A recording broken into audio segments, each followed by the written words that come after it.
Assalamualaikum warahmatullahi wabarakatuh.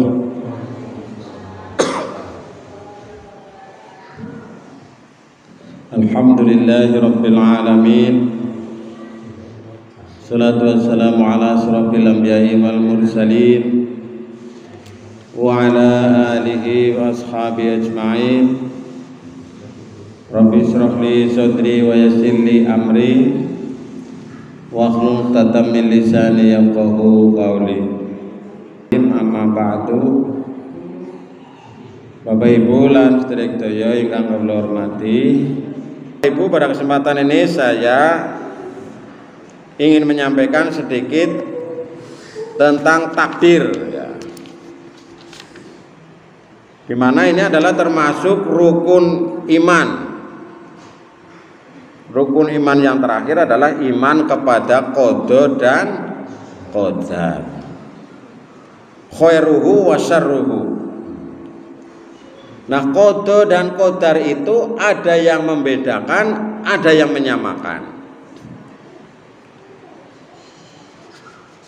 Qadar secara bahasa artinya adalah ukuran atau takaran tertentu, ketentuan. Ini qadar. Nah, dalam hal ini qadar adalah ukuran dan ketentuan Allah Subhanahu wa taala terhadap sesuatu. Takrane, ukurane. Nah, kalau qada adalah kehendak atau ketetapan hukum Allah terhadap segala sesuatu. Kehendak Allah, ketetapan hukum Allah terhadap sesuatu. Nah, ini kalau dibedakan, maka yang membedakan, mendefinisikan qada dan qadar ini kalau dibedakan, ya, yang membedakan, maka qada diartikan penciptaan segala sesuatu oleh Allah Subhanahu wa taala sesuai dengan ilmu dan iradatnya. Niki qada.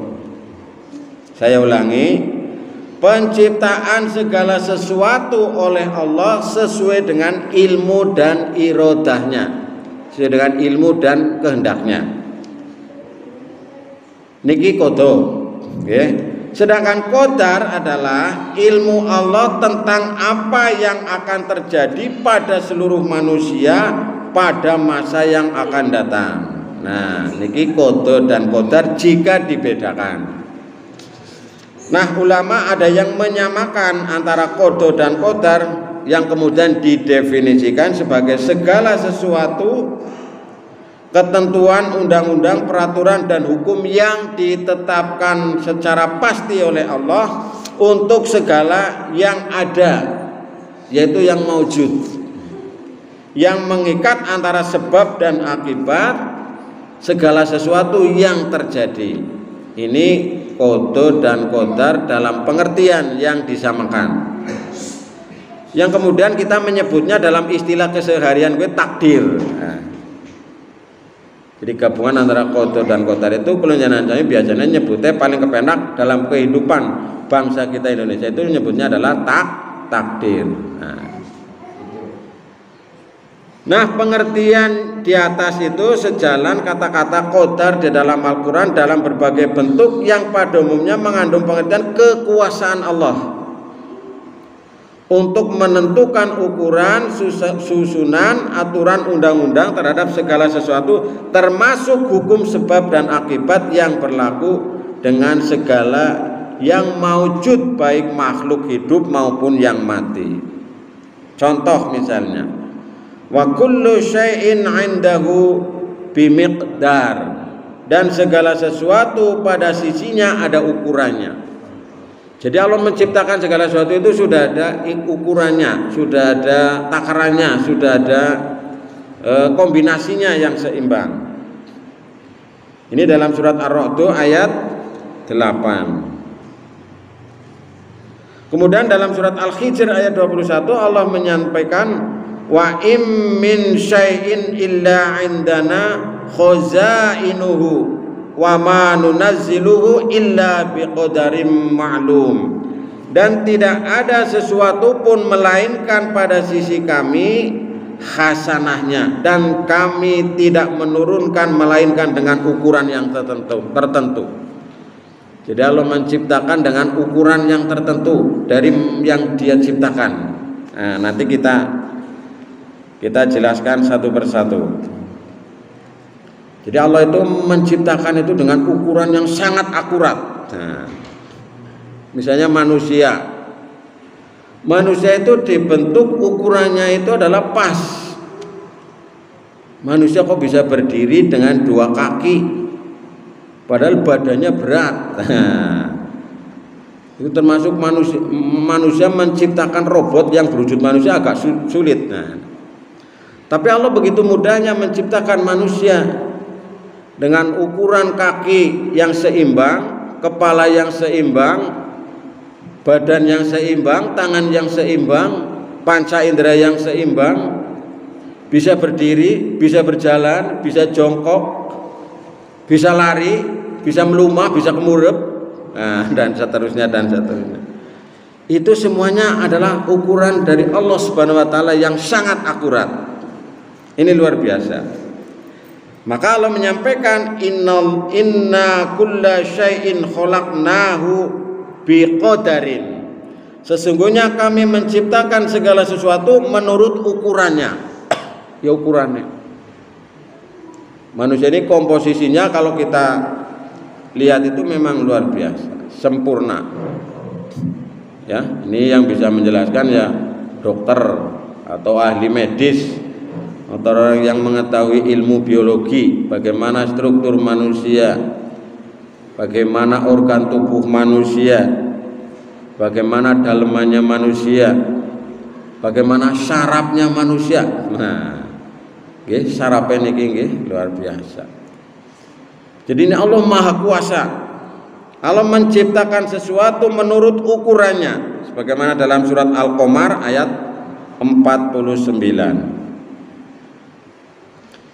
Maka Allah itu yang mengadakan segala sesuatu di dunia ini, di alam semesta ini, yang itu sudah ditentukan oleh Allah Subhanahu wa taala. Kalau kita nggak bisa, kula jenengan sami bisane ngapa?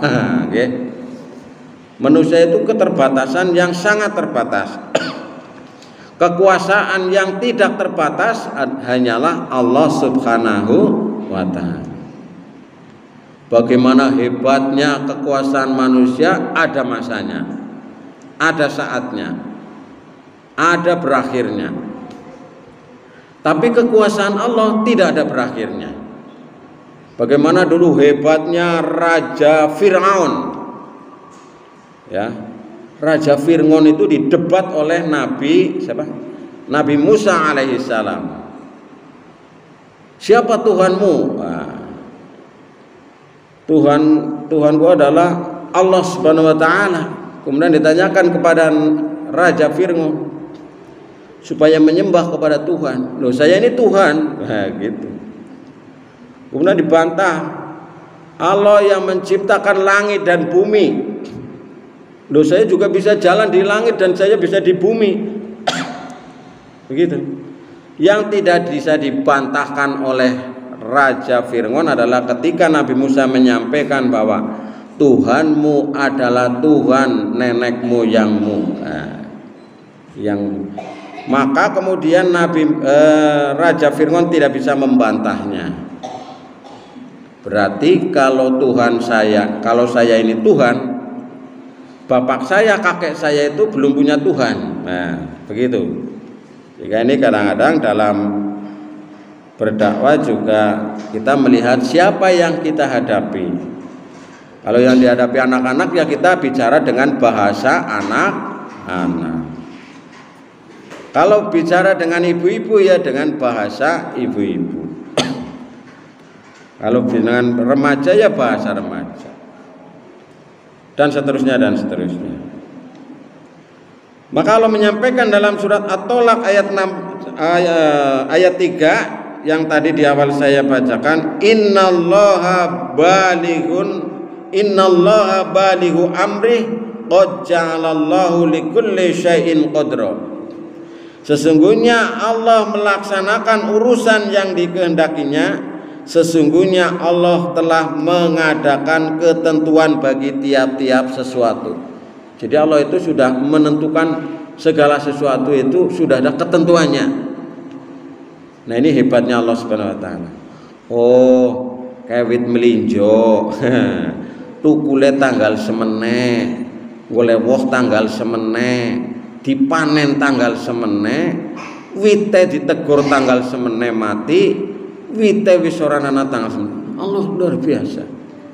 Oh, ke menungsa mulai hamil tanggal sekian, lahir tanggal sekian, kemudian menikah tanggal sekian, kemudian punya anak tanggal sekian, meninggal tanggal sekian. Allah Subhanahu wa taala sedemikian rapihnya ini. Nah, nanti kita urai satu persatu. Nah, Allah dalam surat At-Tolak ayat 3 ini menyampaikan sesungguhnya Allah melaksanakan urusan yang dikehendakinya oleh Allah itu. Jadi Allah itu melaksanakan sesuai dengan kehendaknya. Dan kehendak Allah itu tak terbatas ya. Jadi Allah, apa yang diinginkan oleh Allah ya terserah Allah. Yang kadang-kadang kita tidak bisa menjangkaunya. Sesungguhnya Allah telah mengadakan ketentuan bagi ciptaan tiap sesuatu. Luar biasa. Si fulan ya, nanti lahirnya bagaimana, rizkinya bagaimana, jodohnya bagaimana, matinya bagaimana. Allah sudah punya catatannya, sudah punya ketentuannya. Nah, ini berarti kita beriman kepada qada dan qadar, beriman kepada takdir Allah Subhanahu wa taala. Maka kita perlu memahami beberapa tingkatan takdir. Nah, niki yang mungkin lebih mudah dipahami. Mangke niki mbok mandan angel nggih. Memang ceritanya tentang ilmu kalam, ilmu usuluddin, ilmu tentang yang berkaitan dengan sifat Allah, ilmu Allah, ciptaan Allah, takdir. Itu nanti terjadi perdebatan di kalangan para ulama. Dulu ada kelompok yang namanya Jabariyah. Nate mireng nggih, Jabariyah niku. Ada yang namanya kelompok Qadariyah. Jabariyah niku wis pokoke pasrah mari Gusti Allah, ora usah neko-neko. Dhewek kowe mukur wayang tok, dalange Gusti Allah. Kowe Jabariyah. Jabariyah itu dipaksa. Wis pokoke apanane kaya kowe. Terus ana maning Qadariyah. Nah, bagaimana? Ya kita ini tergantung kita. Allah itu menurut terhadap kita. Allah itu hanya menciptakan dan kita yang berbuat, kita yang bertanggung jawab. Apa yang kita perbuat ya itulah diri kita. Sehingga dia sangat mengandalkan kepada tenaganya, kepada pikirannya, kepada usahanya. Nah, kemudian lahir aliran baru, pertengahan antara Jabariyah dan Qadariyah yang kemudian dipelopori oleh Abul Hasan Al-Asy'ari yang kemudian dikenal dengan Asy'ariyah, yang kemudian dikenal dengan nama Ahlus Sunnah wal Jamaah. Pertengahan di antara keterpaksaan manusia dan otoritas manusia sebagai makhluknya. Jadi pertengahan. Ada ikhtiar, ada usaha, tapi kita juga harus berdoa dan bertawakal kepada Allah Subhanahu wa ta'ala. Orang ukur usaha tok, juga orang ukur ndonga tok, tapi digabungkan antara kekuasaan manusia dengan kekuasaan Allah Subhanahu wa ta'ala. Nah, inilah yang kemudian sekarang banyak dianut dalam ilmu kalam, yaitu yang dipelopori oleh Abul Hasan Al-Asy'ari atau yang disebut dengan sekarang Ahlus Sunnah wal Jamaah. Baik Bapak Ibu yang dirahmati Allah, beberapa tingkatan takdir. Allah itu memutuskan segala sesuatu itu ada tingkatannya. Yang pertama adalah al-ilmu. Ilmu gizit.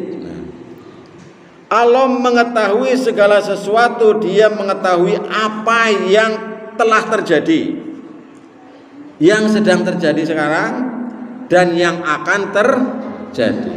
Allah itu tahu semuanya. Nek kula jenengan sami tuli ngerti sing uwis karo sing lagi, nggih. Sing dereng kula jenengan sami tuli mboten ngerti. Sing wis karena belajar, karena membaca, karena melihat mungkin, atau karena ada informasi. Sing wis, sing siki mungkin kita juga melihat, mendengar, atau mendapatkan informasi. Nah, Allah itu dia mengetahui yang telah dan yang sedang dan yang akan terjadi. Tidak ada satupun yang lepas dari ilmu Allah Subhanahu. Jadi Allah maha pandai gitu ya, al-ilmu. Tahu yang akan terjadi. Kalau Nabi Muhammad dia tahu yang akan yang terjadi karena apa? Mendapatkan wahyu, mendapatkan tuntunan, bimbingan dari Allah Subhanahu wa taala. Misalnya merumuskan atau menyampaikan tentang tanda-tanda kiamat. Itu kan Nabi menyampaikan berdasarkan petunjuk dari Allah Subhanahu wa taala. Nah, Allah itu tahap yang pertama, Allah itu mengetahui, al-ilmu. Mengetahui segala sesuatu yang sedang telah, yang sedang dan yang akan terjadi. Kula jenengan sami jajal siki. Sing terjadi nang aring Palestina cara jenengan kayak apa? Kan mungkin gambrang-gambyang nggih. Mboten ngerti. Allah pun ngerti. Kula jenengan sami jajal ngajuk. Cara gue pikirannya atau otak kita bisa menjangkau ngesuk presidennya siapa? Ayo. Wong siki capresnya siapa guys sih bingung.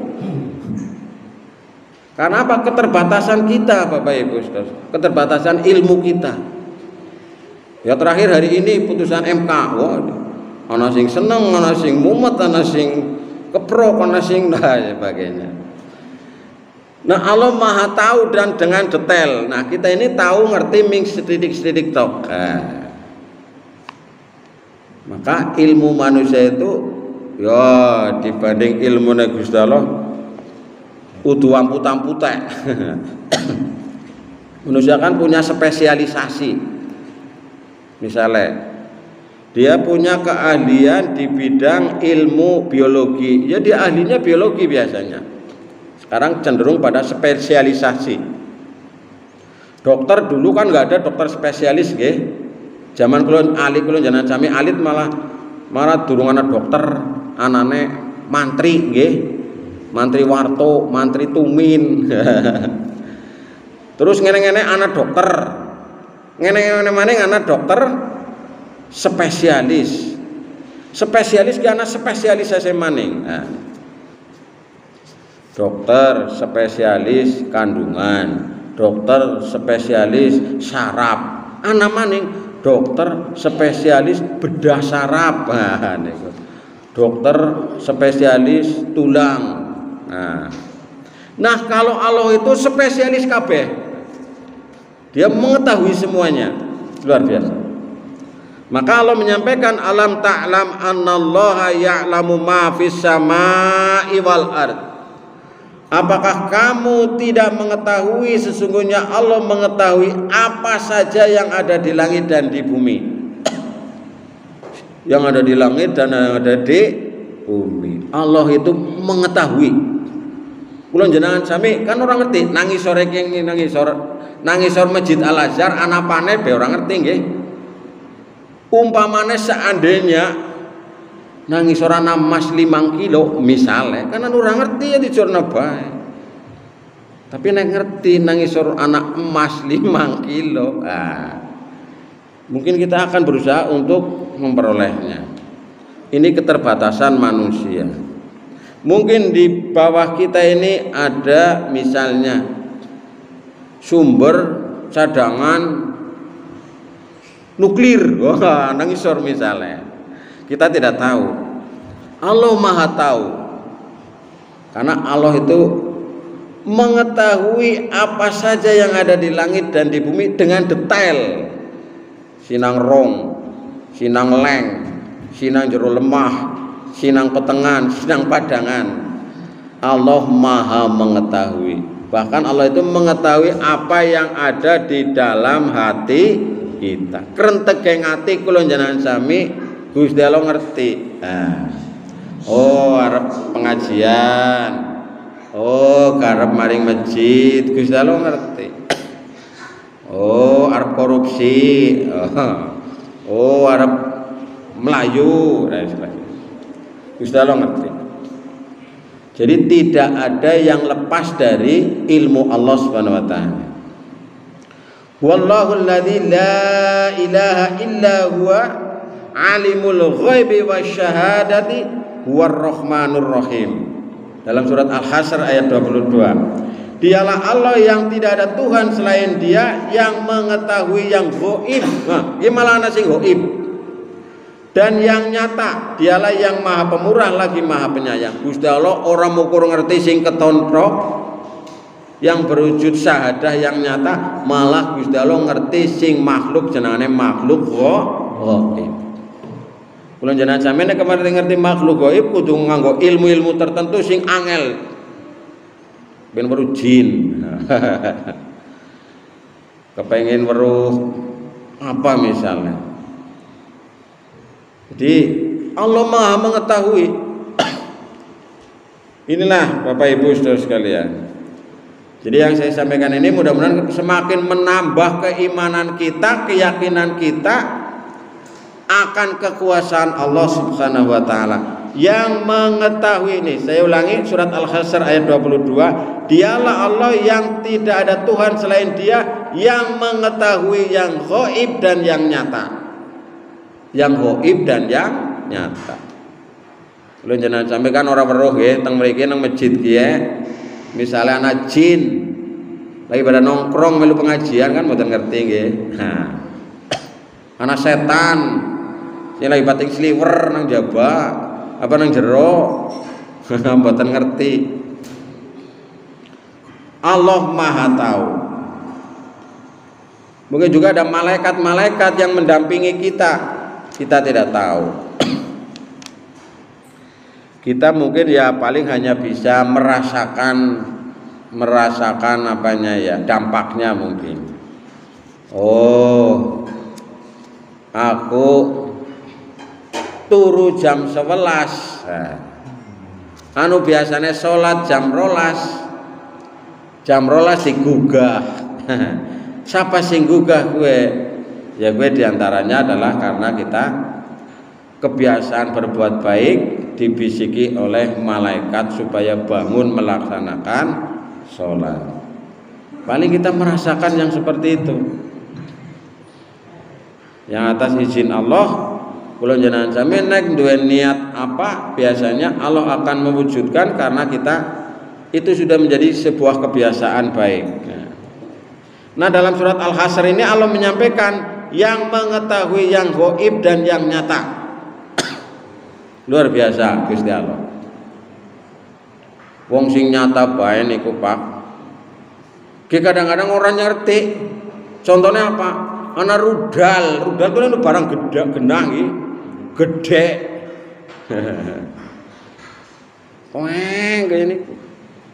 Israel kuwi ndek pertahanan sing bisa menghantam rudal secara otomatis.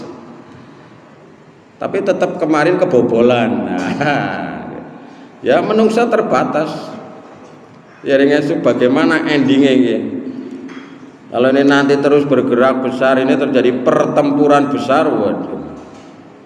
Bisa perang dunia ketiga Pak. Medan perangnya nang aring Palestina, nang jalur Gaza. Pangkana nyerang, pangkene nyerang, diserang dari udara sudah, dari laut sudah, lagi Arab lewat darat. Lewat darat sing ditenteni ki nang Hamas. Iya, jadi adu Arab kayak niki Pak nek lewat darat. Adu Arab kayak niki. Nah, kemudian Israel, wong Palestina kon pada lunga. Kan kayak niku. Penduduk sipil kon pada pindah, kon pada mengungsi. Nang Hamas saja aja nganti ngungsi. Engko nek kosong, wah. Bahaya. Ya ini perang urat saraf namanya. Karena teman-teman dari pejuang itu menguasai medan, menguasai medan darat. Di antaranya punya terowongan dan lain sebagainya. Ya kita hanya berdoa kepada Allah mudah-mudahan lekas damai, lekas selesai, lekas pulih kembali, damai kembali, Palestina kembali ke pangkuan Masjidil Aqsa ini kembali aman, tentram, damai. Menjadi salah satu masjid kebanggaan umat Islam ya. Nah. Baik Bapak Ibu, ini yang pertama. Jadi yang pertama tahapannya adalah al-ilmu. Yang kedua pada al-kitabah. Allah itu membuat takdir, membuat qada dan membuat qadar ini. Allah yang Maha mengetahui telah menulisnya. Menulis segala sesuatu. Dan tulisan ini tetap ada sampai dengan hari kiamat. Catatan Allah, tulisan Allah, kalamullah ini, yaitu yang biasanya kita menyebutnya adalah Lauhul Mahfud. Ya, ini. Apa yang telah terjadi masa lalu, ana catatannya. Apa yang terjadi sekarang, ada catatannya. Dan apa yang akan terjadi di masa yang akan datang, Allah juga ada catatannya. Nah, luar biasa. Nek kula jenengan sami catatannya napa? Paling-paling pol ya catatan rekapan nota, rekapan kwitansi, rekapan laporan LPJ. Kalau Allah lengkap ini. Jadi yang sudah terjadi, yang sedang terjadi, dan yang akan terjadi sampai hari kiamat, Allah itu punya catatannya. Yang disebut ini tahapannya adalah dalam ilmu kalam itu disebut dengan al-kitabah, yang dicatat di Lauhul Mahfud itu. Maka Allah menyampaikan dalam surat Al-Hajj ayat 70 ini. Alam ta'lam annallaha ya'lamu ma fis sama'i wal ard inna dzalika fi kitab inna dzalika 'ala Allahi yasir. Ini luar biasa Bapak Ibu. Apakah kamu tidak mengetahui bahwa sesungguhnya Allah mengetahui apa saja yang ada di langit dan di bumi?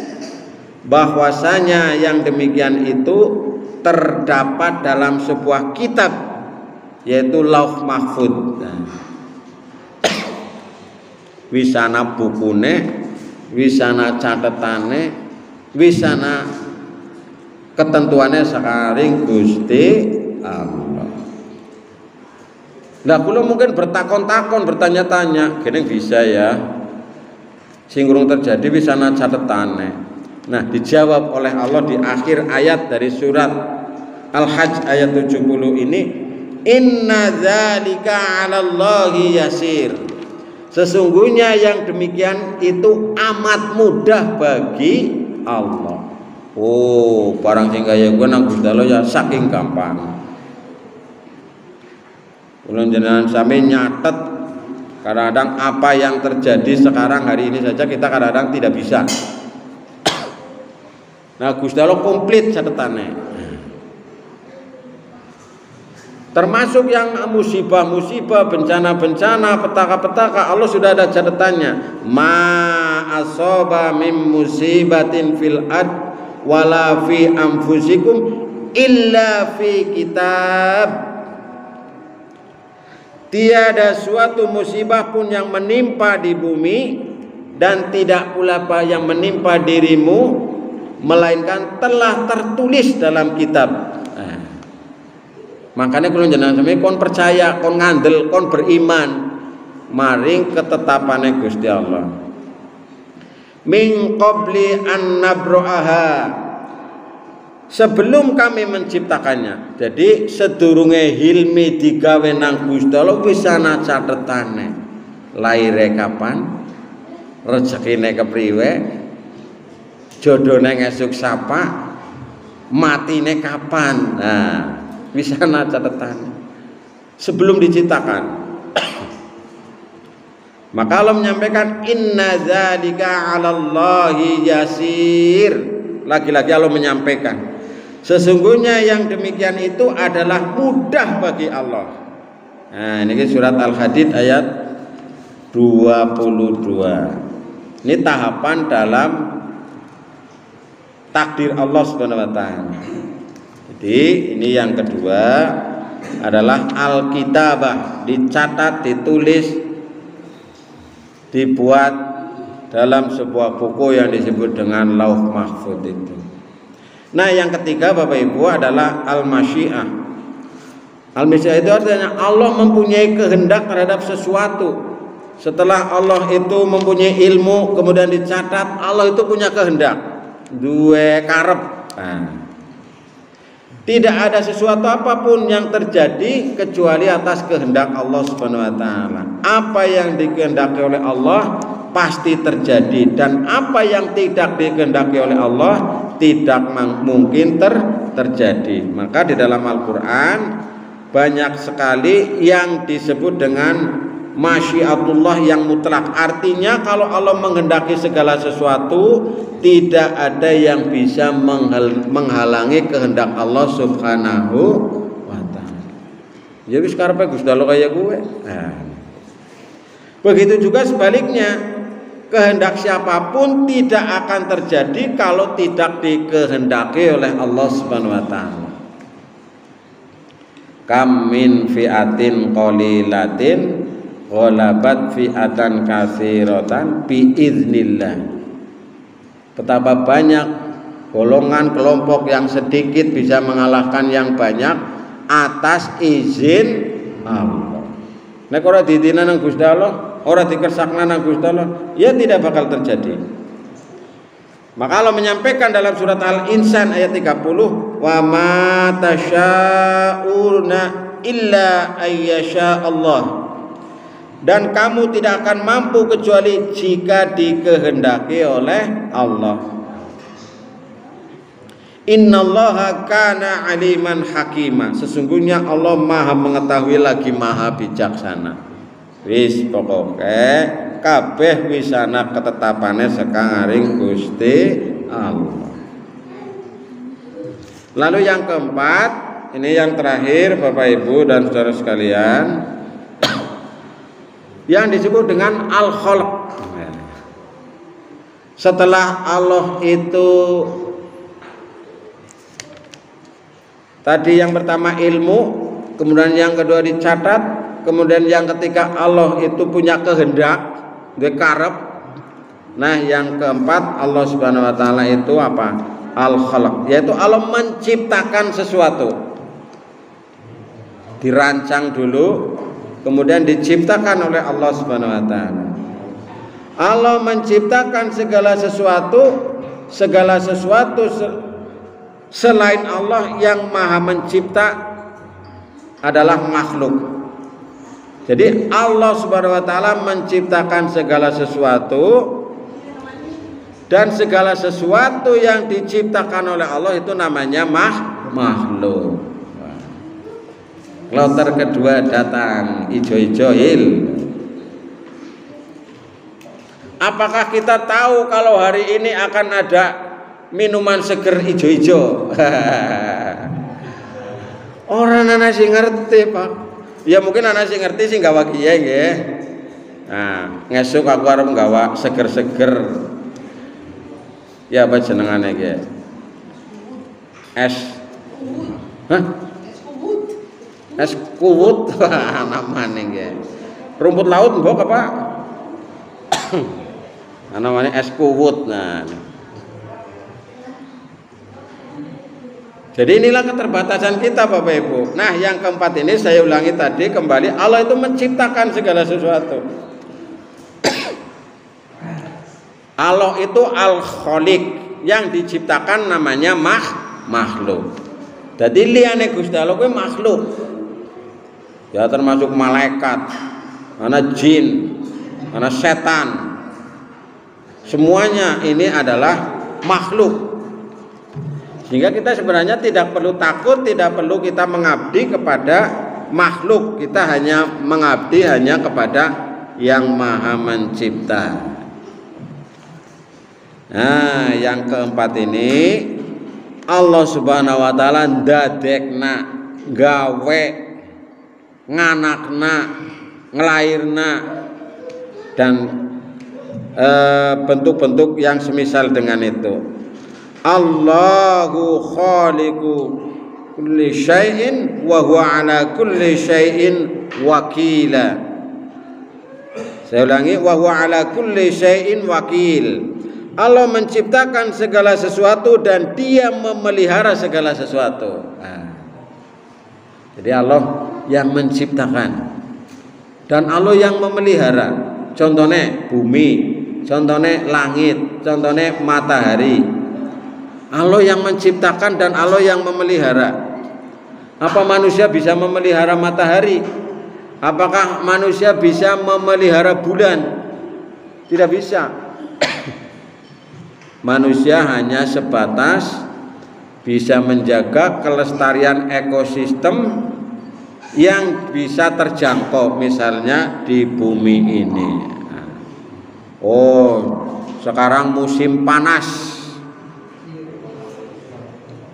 Ya manusia kan berusaha mengantisipasi kepriwe carane kon aja panas. Mungkin ana sing nganggo kipas. Ana sing nganggo ilir. Ana maning sing nganggo AC. Ana maning sing klambine diuculi nggo kipasan. Nah, semacam. Jadi mengantisipasi panas. Nah kalau panas global, panas dunia, kabeh-kabeh kepanasan. Nek wingi-wingi kula jenengan sami bar nginum, tuli rasane ora kepengin nginum maning nggih. Siki bisa nembe nginum, let sedela kepengin nginum maning. Saking panasnya awane. Maka diantara yang banyak menjadi sumber penyakit terutama bagi anak-anak itu adalah karena minuman itu, karena makanan. Jadi salah makan karena tidak sesuai dengan kondisi badan. Kembali Bapak Ibu, jadi Allah menciptakan segala sesuatu dan Dia memelihara segala sesuatu. Bumi dipelihara, laut dipelihara. Menungsa bisa menjaga laut, mboten saged Pak. Oh lautek ngono kok di dhuwurna 2 cm. Misale menungsa apa bisa? Tidak bisa. Allah yang memelihara. Nah, nanti ada pasang, anaerob ya, pasang ya. Kemudian ada surut, ada naik, ada turun. Gusti Allah sing ngatur kae. Luar biasa nih.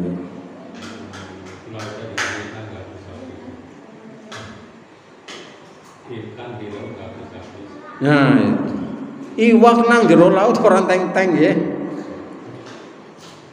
Malah berdasarkan informasi kekayaan laut itu lebih banyak daripada kekayaan bumi. Ya biasanya kan pengeboran kan di laut itu. Pantai di laut. Tambang-tambang kekayaan ikan dan lain sebagainya. Bahkan airnya itu sendiri. Nah, ini Bapak Ibu Saudara sekalian. Jadi menungsa gue jangan orang bisa ngapa kecuali dia hanya merekayasa menemukan teknologi yang menurut Allah Subhanahu wa taala sendiri itu tidak seberapa. Manusia bisa menciptakan robot. Ya hebatnya kayak Niko. Dibanding dengan ciptaan Allah masih sangat jauh. Jadi dalam surat Az-Zumar ayat 62 ini Allah menyampaikan bahwa Allah yang menciptakan segala sesuatu dan Dia yang memelihara segala sesuatu. Kemudian dalam surat Al-Furqan ayat 2, wa khalaqa kulla syai'in faqaddarahu taqdira. Dan Dia telah menciptakan segala sesuatu dan Dia menetapkan ukurannya dengan serapih-rapihnya. Rapi banget nggih. Jadi wis rapi banget ciptane Gusti Allah. Jenengan coba tingali wit glogo, wit kelapa, wit krambil. Sing wite dhuwur banget godhonge akeh. Oh ya de cilik-cilik nggih Pak nggih. Oh ya de cilik-cilik tapi akeh.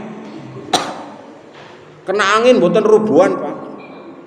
Nah, itu luar biasa. Seimbang, detail Gusti Allah. Jenengan ningali wit albi. Wite dhuwur, de apa? Oh ya de gede, kuat mari ngisor, tapi kena angin kadang-kadang gampang rubuh. Nah, niku. Jarang ana wit kelapa rubuh, Pak. Senajan ngene gede banget sing ngoyo-ngoyo dhuwure tok.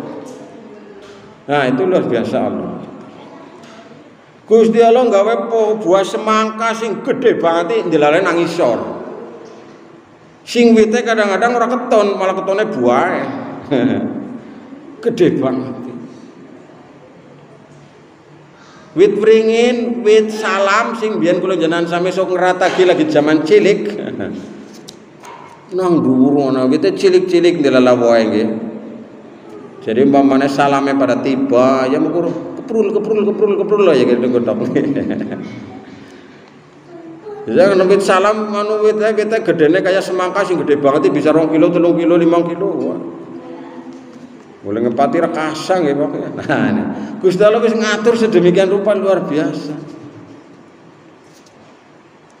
Wit pare, wit kacang. Nah, wis pokoke Gusti Allah luar biasa. Dibandingna ciptane menungsa.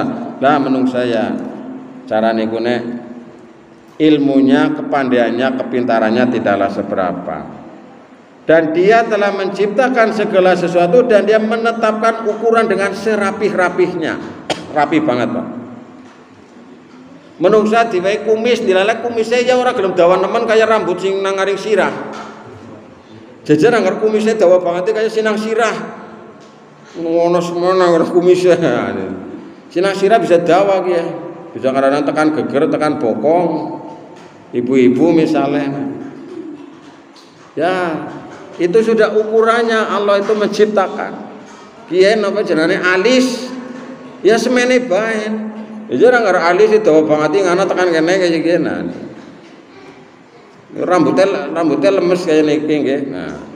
Ya rambutnya kaku misalnya kayak duk apa kayak kawat.